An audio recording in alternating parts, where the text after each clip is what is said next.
핵무기는 상호 확증 파괴 무기로 핵무기 발사 또는 발사 징후와 동시에 동맹국의 선제, 보복 공격으로 국가로서의 기능을 영구히 삭제당한다는 점에서 군사력에 포함하지 않는데요. 사실 핵무기는 내가 죽기로 마음먹지 않는 이상 갖고 있어도 절대 쓸 수 없는 무기가 핵무기인 것입니다. 그래서 현존 무기 중 실제 사용할 수 있는 가장 강력한 무기로 평가하는 것은 미사일과 유도 무기입니다. 미사일과 유도 무기는 실제 전쟁 발발 시 개전 초기에 효과적으로 적군이 반격하지 못할 수준으로 무력화할 수 있는 정교한 무기 체계이면서 얼마나 다양한 운용성을 갖추냐에 따라 그 파괴력은 상상을 초월하는데요.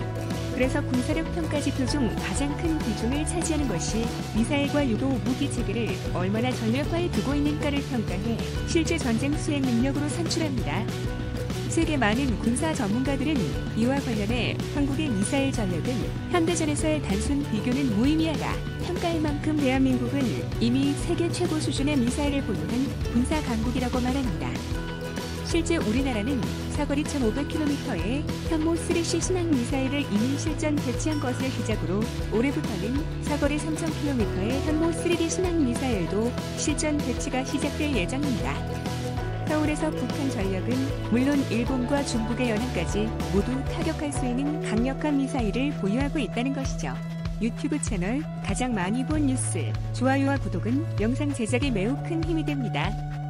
북한, 중국, 일본과 전쟁 발발 시 개전 초기의 각국의 본토에 한국이 투발할 수 있는 각종 미사일과 유도 무기의 수량은 수천 발에 달할 것으로 추산하고 있습니다.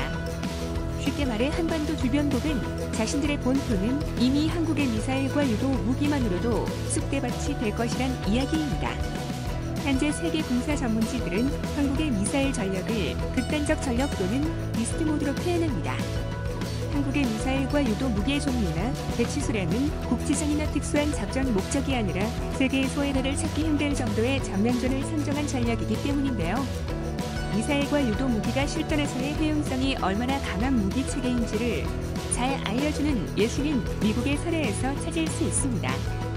미군의 국방 예산이 최고조에 달했을 때는 각종 첨단 무기 개발 및 배치에 열을 올렸습니다. 그러나 미 의회가 국방 예산을 축소하면서 그 양상은 달라졌습니다. 하지만 제외시키는 사업이 있었는데 그 무기가 바로 자주국 사포, 미사일, 유도 무기입니다. 즉, 가성비와 효과면에서는 이를 따를 무기 체계가 없다는 이야기입니다. 더욱이 총 쏘기의 속도와 종말 흡입 이동 기능까지 갖춘 미사일과 유도 무기들은 현존하는 어떠한 방공 방어 체계로도 요격을 100% 보장하지 못합니다. 더욱이 간헐적으로 날아드는 미사일이 아닌 수라지듯 허붙는 미사일을 모두 막아낼 수 있는 국가는 아직까지는 존재하지 않은 상황인데요. 우리나라가 독자적인 미사일 개발을 시작한 것은 1972년부터입니다. 당시 정권은 평양을 공격할 수 있는 사거리 200km급의 지대지 미사일 개발을 비밀리에 지시했습니다. 한국의 미사일 개발을 이해하기 위해서는 당시 우리나라 정세를 살펴볼 필요가 있습니다. 과거 북한은 1960년대부터 4대 군사노선 정책으로 군사력이 절정을 향해 치닫고 있었습니다. 이런 자신감을 바탕으로 청와대 기습 침투는 물론 울진, 삼척 공비 침투 사건 같은 대남 도발을 벌였습니다. 반면 미국은 광 도크린이라는 새로운 아시아 정책을 펼치면서 중국과의 외교 관계 복원을 시도하는 동시에 휴전선을 방어하고 있던 미 육군 7사단의 철수를 추진했습니다. 이런 긴박한 상황 속에서 대한민국은 기술 주권에 의한 자주 국방이란 비전을 세우고 평양을 비롯한 북한 전역을 타격할 수 있는 미사일을 만들겠다는 계획을 추진합니다. 이에 국방과학연구소 연구원들은 1차로 1976년까지 사거리 200km급의 탄도미사일을 개발하고 이후 미군의 전술용으로 실전 배치한 화신열과 같은 사거리 500km급의 탄도미사일을 개발한다는 계획을 세웠습니다. 비밀리에 추진된 만큼 개발 계획 역시 항공공업계획이라는 명칭으로 위장했습니다. 그러나 당시 국내 기술력으로는 첨단 기술의 요체인 미사일을 만들기엔 역부족이었는데요. 그래서 현실적 대안으로 떠오른 것이 기존 미사일을 모방 생산하는 방식으로 기본 기술을 확보한 후 500km급 미사일을 자체 개발한다는 것으로 방향을 수정했습니다. 모방 생산할 미사일 모델은 당시 국내에 배치됐던 미군의 나이키 어큘러스 미사일을 선정했습니다. 1970년대 나이키는 현대처럼 고밀도 집적회로가 아닌 진공관 전자회로를 사용하던 시대였습니다. 국방과학연구소는 이를 반도체로 교체하고 추진체는 물론 다양한 유도 장치를 연결했습니다. 그 결과 탄생한 미사일이 바로 국내 첫 미사일인 NHK-1 또는 K-1으로 불렸던 백곰입니다. 당시 백곰은 나이키와 같이 4기의 허큘리스 엔진으로 추진력을 얻었습니다. 이후 이네 개의 엔진을 하나로 통합하고 완성 항법 장치를 탑재해 정밀도를 높인 것이 바로 K2로 불리는 탄무 미사일입니다. 이후 국방과학연구소는 사거리를 300km로 늘린 K3와 500km급인 K4를 개발할 계획을 세웠습니다. 그러나 미국은 한국의 핵무장을 위해 미사일 개발에 나선 것으로 오해하면서 기술 이전을 거부했습니다. 이에 우리 군은 미군이 나이키를 현역에서 퇴역시키고 있어 부품 수급 및 운임 유지에 어려움이 예상돼 이를 현대화하고 개량해야 한다고 강변했습니다. 우여곡절 끝에 우리 측에서 지시한 이유의 타당성을 인정한 미국은 우리 군의 나이키 미사일의 기술 이전을 허용하게 됩니다. 나이키의 최대 사거리를 180km 이하로 제한된다 조건이 붙었습니다. 이 조건은 이후 한국이 탄도미사일의 사거리를 300km로 연장하면서 한미 미사일 지침으로 굳어집니다. 이 지침은 2012년 10월이 돼서야 최대 사거리를 800km로 늘리는 것으로 개정이 됐습니다.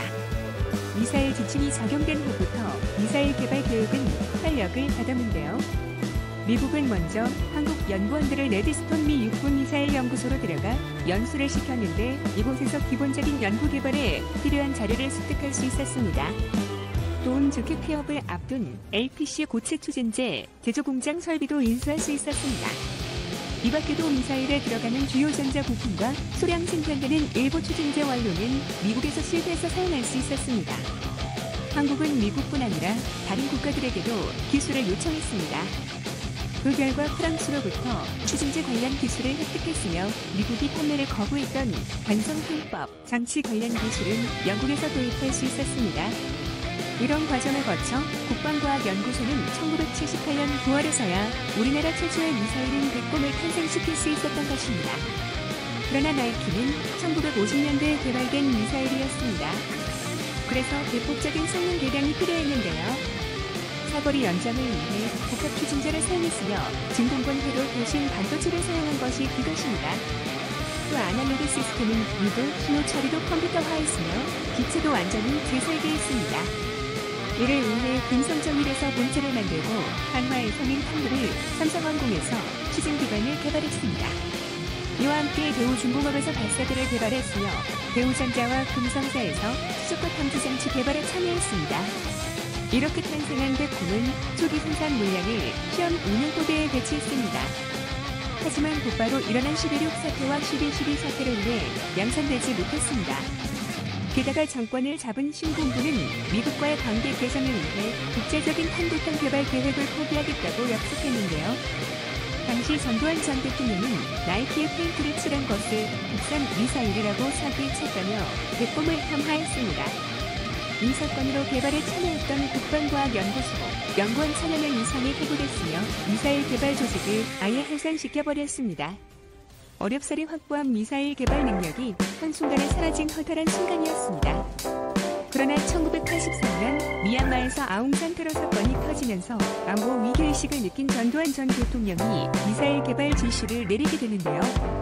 이에 따라 백곰 개발에 참여했던 연구원들은 다시 미사일 개발 계획을 수립할 수 있었습니다. 이때 개발에 들어간 것이 백곰을 개량한 핵무일 미사일입니다. 그러나 1988년 서울 올림픽 이전에 개발을 완료하라는 지시로 탄무는 새로운 외형 설계를 할 수 없었습니다. 시간이 촉박했기 때문인데요.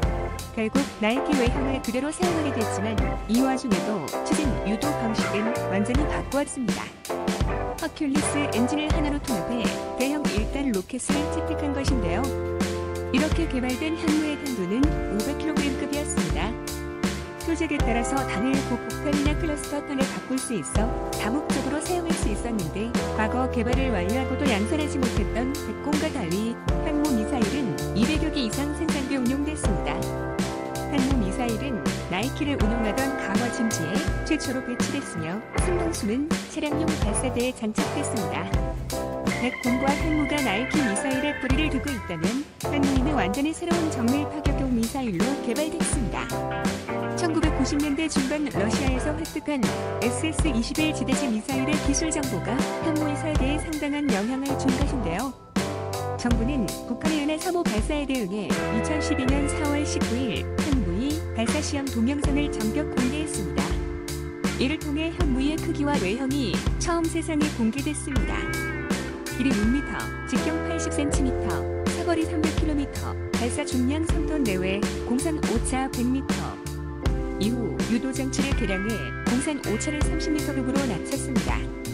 이 정도 정밀도라면 한포 위력을 고려할 때 적의 이동식 미사일 발사대를 파괴할 수 있는 정도였습니다.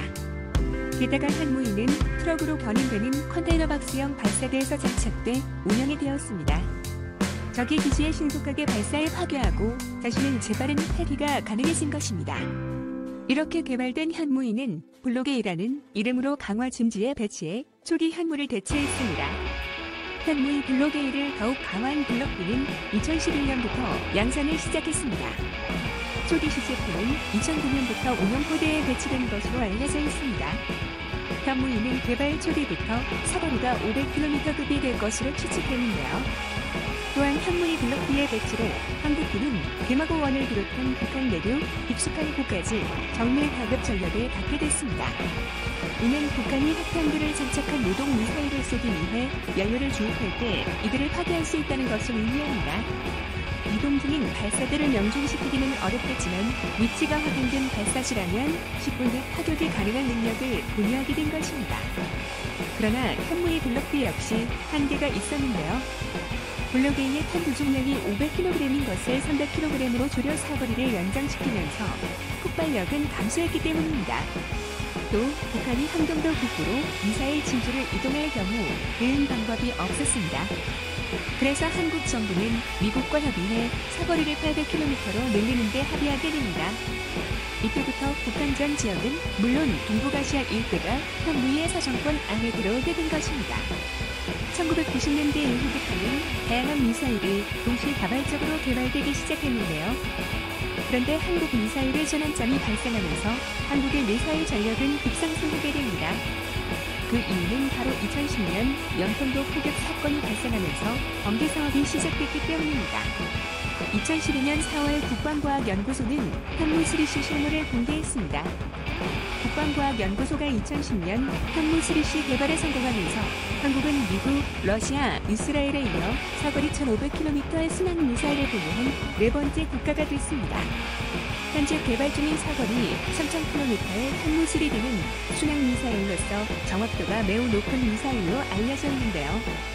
그리고 동기 중량 2톤의 탄두 미사일인 현무사는 사거리가 800km로 탄두 중량 2톤의 높은 강화 속도로 인해 전술 핵탄두의 파괴력을 갖게 됩니다.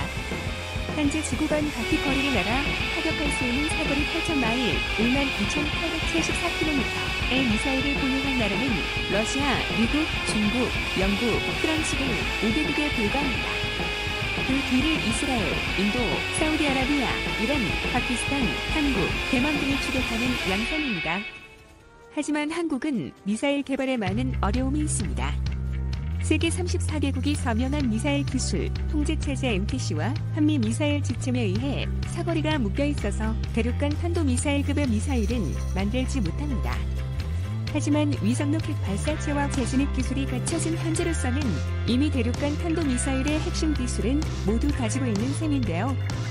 그래서 전문가들은 한국이 언제든지 마음만 먹으면 현무사를 개량해 탄두 무게 500kg, 사거리 3,200km급의 미사일을 개발할 수 있다. 현재 한국의 미사일 기술을 최고는 아니지만 어느 누구도 쉽게 생각하지 못하는 전력을 보유한 상태인데요. 아직 풀어야 할 숙제 남아있지만 주변국에게 위협적인 국가인 것은 분명해 보입니다. 시청해주셔서 감사합니다. 이 동영상은 유튜브 채널 가장 많이 본 뉴스에서 제작하여 게시한다. 구독과 좋아요, 알람 설정은 좋은 영상을 만드는데 많은 힘이 됩니다. 핵무기는 상호 확증 파괴 무기로 핵무기